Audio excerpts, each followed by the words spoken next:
स्वागत है आपके अपने ही चैनल मास साहब की पाठशाला में।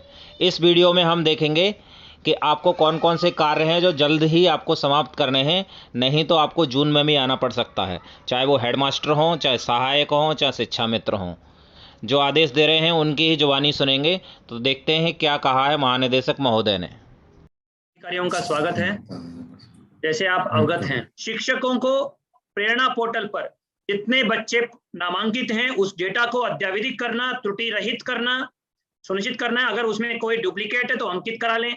कोई अगर शिफ्टेड परिवार है, कोई बच्चा वहां पे अप्रमाणित है तो उसको अंकित करा लें और उसको हम अलग से मॉड्यूल पे रख लेंगे ताकि आगे उसको प्रमाणीकरण करके डिलीट करा सकें। लेकिन उसके आड़ में वो डिनोमिनेटर में बचे रहना और हमारा डेटा ये बताना कि हमने अभी तक 100% हस्तांतरण नहीं किया है। कोई भी इसमें आरटीआई में मांग सकता है, कोई भी माननीय न्यायालय में एफिडेविट में हमें दाखिल करना पड़ेगा। तो ये डेटा त्रुटि रहित होना आपके लिए बहुत जरूरी है, वरना आपका उत्तरदायित्व तो इसमें निर्धारित होगा, जिसके लिए आप स्वयं जिम्मेदार होंगे। हर महीने इसकी राज्य स्तर पर समीक्षा की जा रही है और कौन से खंड शिक्षा अधिकारी द्वारा इसमें आवश्यक कटिबद्ध निष्ठापूर्वक प्रयास नहीं किया जा रहा है, ये स्पष्ट रूप से वहां दिख जाएगा। शिक्षकों को बैठक करने के पश्चात, शिक्षकों को लिखित में सूचित करने के पश्चात, उपभोग प्रमाण पत्रों को समझाने के पश्चात शिक्षक अपने स्कूल में सभी का अपना क्षेत्र बंटवारा कार्य विभाजन करेंगे। सहायक अध्यापकों को, शिक्षा मित्र, अनुदेशकों को भी काम देंगे और अभिभावकों को बुला बुलाकर उनसे विवरण भरवा कर खाता नंबर लेते हुए उनके खाते में बैंक को बेनिफिशियरी अकाउंट छोटा सा एक्सेल फाइल बनाते हुए, पत्र लिखते हुए उनको उनके साथ समन्वय स्थापित करते हुए हस्तांतरण पूरा करना है। बैंक में पड़ा रहना, अगर बैंकों से सहयोग नहीं मिल रहा है तो अपने बीएसए के माध्यम से डीएम के संज्ञान में लाते हुए उनकी नोडल अधिकारियों की बैठक बुलाएं, सभी बैंकों की, एलडीएम से समन्वय स्थापित करें और बैंक मैनेजर का उत्तरदायित्व निर्धारित करें। 1-2 पे कार्रवाई हो जाएगी तो अपने आप सभी लोग सही कर देंगे उसको। उसके पश्चात शिक्षकों का ऑनलाइन प्रेरणा पोर्टल पर डेटा अद्यतन और त्रुटि रहित करना आवश्यक है। मैपिंग हो जाए कि हर एक अभिभावक का, हर एक बच्चे के साथ कौन से अभिभावक मैप्ड है, उसका खाता नंबर क्या था, उसमें हस्तांतरित हुआ है कि नहीं हुआ है। और उसी विश्लेषण के पश्चात उपभोग प्रमाण पत्र अप्रैल अंत में, मई अंत में और जून अंत में प्राप्त करना है टीचर्स के, कि जो धनराशि मार्च 2020 में ओपनिंग बैलेंस के रूप में था, हस्तांतरण के पश्चात कितनी धनराशि प्राप्त हुई थी निर्गत धनराशि के सापेक्ष, और उसके पश्चात कितनी धनराशि खाते में हस्तांतरित की गई, उपभोग किया गया है और क्लोजिंग बैलेंस क्या है। यह उपभोग प्रमाण पत्र आप ऑनलाइन अंकित करेंगे और स्कूल वार खंड शिक्षा अधिकारी द्वारा दिन में कम से कम 2-3 घंटे बिताते हुए कंप्यूटर के सामने स्वयं बैठते हुए निरीक्षणों का जो फीडबैक आ रहा है वो सब देखते हुए 100% उपभोग सुनिश्चित कराना है। इतना इंपॉर्टेंट, गहनता वाला काम है, संवेदनशील काम है, महत्वता का काम है। कहीं पे भी इसमें शिथिलता या अनियमितता बहुत भारी पड़ेगी और हम बाध्य हो जाएंगे। जैसे मैंने कहा, 2300 करोड़ रुपए की धनराशि का मामला है। कृपया करके इसमें पूरी मेहनत के साथ 100% अगले इसी माह के अंत तक इस धनराशि का 100% उपभोग सुनिश्चित करें। शिक्षक घर पे होम विजिट करें, अभिभावकों को बुला लें जिनसे संपर्क नहीं हो पा रहा है या जो डेटा सही नहीं है उनको अंकित कर दें ताकि हम अलग मॉड्यूल में उसको रख लें और 100% बच्चों तक पहुंचा दें। न्याय पंचायतवार संकुलों की जब बैठक करेंगे उसके पश्चात एडेड स्कूल्स का अलग से बैठक करनी पड़ेगी। इसके लिए मैंने निर्देश दिए हैं, तो उसको 100% सुनिश्चित कराइए। प्राधिकार पत्र आचार संहिता के बाद आप प्रिंट करा के उसमें बंटवाइएगा और खाद्यान्न जैसे गत वर्ष में आपने किया था वैसे ही आवंटन एवं वितरण सुनिश्चित करा लीजिए। खाद्यान्न वितरण में भी तो ये मामला इतना संवेदनशील है कि चुनावी वर्ष है, कोई भी इसमें आरोप प्रत्यारोप सिलसिला शुरू हो सकता है। प्रधानी इलेक्शन में के बाद भी बहुत सारी शिकायतें इसमें शुरू हो सकती हैं। कहीं पे भी अगर गांव में जांच हो गई, न्याय पंचायत स्तर पर जांच हो गई, ब्लॉक लेवल पे जांच हो गई, जिले लेवल पे जांच हो गई, तो ये आपके पर्यवेक्षणीय शिथिलता के कारण अगर कोई अनियमितता या शिथिलता प्रदर्शित हो गया, धनराशि अप्रयुक्त पड़ी रही या धनराशि का व्ययवर्तन हो गया, तो पूरी जिम्मेदारी खंड शिक्षा अधिकारी के ऊपर होगी। उसके बाद कोई नहीं बचा पाएगा। तो अभी जितना मेहनत करेंगे उतना अच्छा है। जो आदमी शांति के दौर में मेहनत करेगा उसको युद्ध के समय कम मेहनत करना पड़ेगा।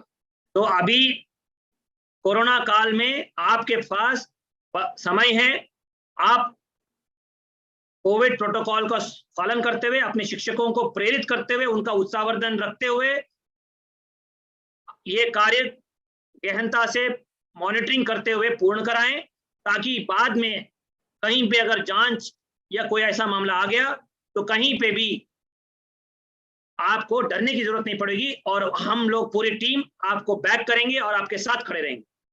लेकिन अगर आपने शिथिलता बरती और अपना काम पूरा नहीं किया तो कोई भी आपको नहीं बचा पाएगा। मैं सभी खंड शिक्षा अधिकारियों से विशेष रूप से, व्यक्तिगत रूप से अपेक्षा करूंगा कि इस समय हमारे जिस परिवेश से हमारे बच्चे आ रहे हैं, उनको इस समय आप सोचिए कितनी कठिनाई से गुजरना पड़ रहा होगा, कितना प्रहार उनके आमदनी पे पड़ रहा होगा, रोजी रोटी पे पड़ रहा होगा, उनके पोषण लेवल पे कितना बड़ा नुकसान हो रहा होगा। और उस समय अगर हमने जो सरकार द्वारा प्राविधानिक धनराशि उनके खाते में नहीं पहुंच पाया हमारी शिथिलता की वजह से, इससे बड़ा पाप या इससे बड़ा गुनाह नहीं होगा कुछ। तो अनुरोध है कि जैसे आप लोगों ने कुछ महत्वपूर्ण अभियानों में सफलता की कहानियां प्रदर्शित की हैं, कुछ बीओ जिनका हमें नाज है, बढ़ चढ़कर काम करके उन्होंने विभाग को कीर्तिमान हासिल करवाया है। इस काम महत्वपूर्ण और संवेदनशील काम में भी, चुनौतीपूर्ण काम में भी, भले कितने भी मेहनत हो, अपना नेतृत्व क्षमता का प्रदर्शन करेंगे और इसकी चाप हर एक स्कूल तक दिखने को मिलेगी। 100% हम उपभोग सुनिश्चित करा पाएंगे। और अगर इतना कर पाएंगे तो इस साल भी भारत सरकार को हम ऑनलाइन प्रदर्शित करते हुए इतने ही धनराशि या इससे अधिक धनराशि प्राप्त कर सकते हैं और हमारे बच्चों को पोषण लेवल और हमारे गरीब परिवेश से आ रहे बच्चों के परिवारों के आमदनी में हम कर पाएंगे। 2000 रुपए के आसपास हम लोग एक खाते में बेच पा रहे हैं, खाद्यान्न वितरण कर पा रहे हैं। ये एक बहुत बड़ी उपलब्धि है। आपके माध्यम से इस महामारी के दौरान, इतनी कठिन परिस्थिति के दौरान हम एक करोड़ों बच्चों को, परिवारों को लाभ दे पा रहे हैं। ये हमारे लिए सौभाग्य का विषय होना चाहिए। कृपया इस काम को, जैसे हमारे स्वास्थ्य कर्मी अभी काम कर रहे हैं, पुलिस कर्मी काम कर रहे हैं, शिक्षक साथीगण काम कर रहे हैं, हम भी अपने विभाग को एक नया कीर्तिमान हासिल करने के लिए करें। इसी आग्रह के साथ मैं आपसे अपेक्षा करूंगा कि आप अभी तक जितने भी आपने इसमें प्रयास किया है उसको कई गुना बढ़ाकर इसके मॉनिटरिंग, बैंक और शिक्षक साथियों के साथ समन्वय बेटर बनाते हुए प्रत्येक दिन कम से कम 2.5-3 घंटे इस अभियान में समीक्षा पे बिताते हुए, डेटा आधारित मॉनिटरिंग करते हुए, संकुल और सैन्य साथियों के साथ सूचनाएं प्राप्त करते हुए पूरा कराएं। हर एक स्कूल का ब्यौरा आपके हाथ में होना चाहिए, आपके डायरी में होना चाहिए कि यहाँ पे ये काम हो रहा है, ये काम नहीं हो रहा है। जहां नहीं हो रहा है गाड़ी लेके पहुंच जाइए वहां पे और व्यवस्था बना लीजिए। 2-3 टीचर्स अगर उत्तरदायित्व निर्धारित भी कर लें तो आपके बाकी लोग जो अनुपालन नहीं करा रहे हैं और जो काम इसमें सिंसियरली कर रहे हैं उनको बढ़ावा दीजिए। अगर कोई प्रधानाध्यापक बता रहे हैं कि सहायक अध्यापक सहयोग नहीं कर रहे हैं तो सहायक अध्यापक का उत्तरदायित्व निर्धारित होना है। और कई प्रधानाध्यापक इसमें कार्य नहीं कर रहे हैं तो उनका 100% अनुपालन कराना है। एफसी साहब और कोई बिंदु? सर बिंदु सारे बता दिए गए हैं, रिपीट कर दिया गया था। अगला वीसी कब होगा? 15 दिन बाद दोबारा वीसी होगी एफसी साहब, और उसमें मुझे चार्ट प्रस्तुत होगा। अगले वीसी हम 2 चरणों में करेंगे इलेक्शन के बाद। जी सर। जिसमें 50% जनपदों के खंड शिक्षा अधिकारी वीसी रूम में उपस्थित रहेंगे और उसमें आप चार्ट पुटअप करेंगे कि कहां कहां कितनी मैपिंग हुई है, कितना डेटा करेक्शन हुआ है, कितने बच्चों को डुप्लीकेट या अप्रमाणित मानते हुए शिक्षा अधिकारी द्वारा उसको सही कर दिया गया है। कितने जनपदों में उपभोग प्रमाण पत्र फीडिंग हो गई है, मेन आंकड़ा वही रहेगा कि उपभोग प्रमाण पत्र की फीडिंग कितनी हुई है 31 अप्रैल तक। और किसी ब्लॉक में उपभोग प्रमाण पत्र की फीडिंग नगण्य रही है या 100% नहीं हुई है, तो इसका मतलब वो बीओ ने उस पर काम नहीं किया और उसके बाद उसके खिलाफ उत्तरदायित्व निर्धारित कर दी। और जो अच्छा काम कर रहे हैं उनको मेरी तरफ से पुरस्कार पत्र देंगे हम लोग। इस कार्य को पूरा करना है। स्टेट लेवल टीम द्वारा गहनता से इसकी मॉनिटरिंग करेंगे। मैं हर सप्ताह इसकी स्वयं समीक्षा करूंगा कंप्यूटर के सामने बैठ के। 100% उपभोग प्रमाण पत्र होना चाहिए। ये डेटा कैप्चर फॉर्मेट लाइव है सुभाष? लाइव है सर। लाइव है? लाइव हो गया सर। 1-2 जनपदों से भरवा के देखिएगा कि सब कुछ ठीक चल रहा है कि नहीं चल रहा है। खुद आपने देख रेख में भरवा के देखिए। ऑल द बेस्ट, आगे बढ़िए एफसी साहब। सर बातें हो गई हैं सर, सारी करीब करीब बता दिया गया है, मीटिंग के बारे में भी और इसके बारे में भी, प्रधानाध्यापकों की मीटिंग और एडेड स्कूल की भी मीटिंग के बारे में, और कितना कितना इनको धनराशि दी गई है। बैंक के साथ जो समस्याएं आ रही हैं उसके लिए भी बताया गया है कि वो समस्याएं अगर बनी रहें तो उनको बीएसए साहब से कह करके और आज की वीसी की आज के ये सेशन की कार्यवाही जारी करिए सर। चलिए धन्यवाद।